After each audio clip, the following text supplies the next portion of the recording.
But I definitely do. I think we have to recognise that climate grief is not a one and done, and that it comes and it goes, and that it's an expression of love for the planet. I feel a connection to the environment now that I never felt before. And I grew up in the countryside and I spent my childhood pretty much in the fields.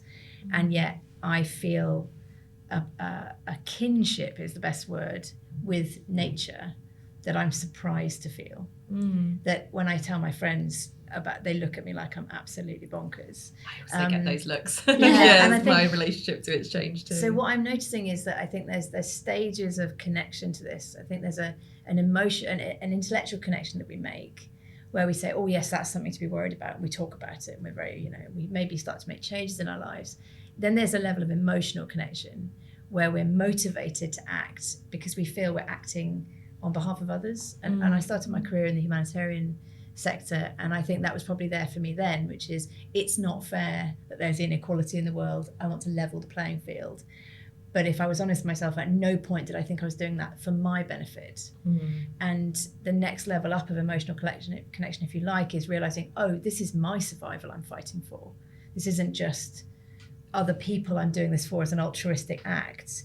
And that, I think, is when climate grief can really get you, because then you start to realize, and I think probably early on in my journey, I remember reading what became The Uninhabitable Earth. David Wallace Wells wrote a long form article in the New York Magazine. Someone emailed it to me and I took it on holiday, which was not a clever thing to do. And I only read the first couple of pages of it.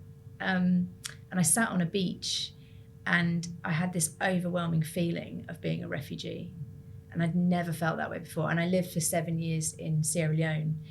And so I'd met a lot of people who'd been refugees, and I'd always felt completely separate from their experience. I could empathise with it, but I could never identify with it as an experience.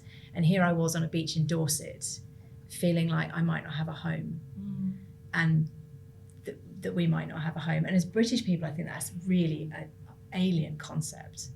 And so that was, the floor just fell away, basically, at that point. And I couldn't read the rest of the article.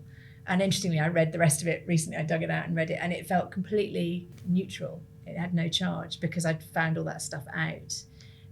But I think, like Amanda, I don't read much media at all on this anymore. And I found myself saying to a client the other day, those of us that know the building's on fire can stop reading the fire reports, because actually, what are we doing? We're just almost feeding off it sometimes, and it's not feeding a truly empowered place in us. It's feeding a sort of disempowered place that does a good job of sounding like power, but that just is about lording it over others a little bit.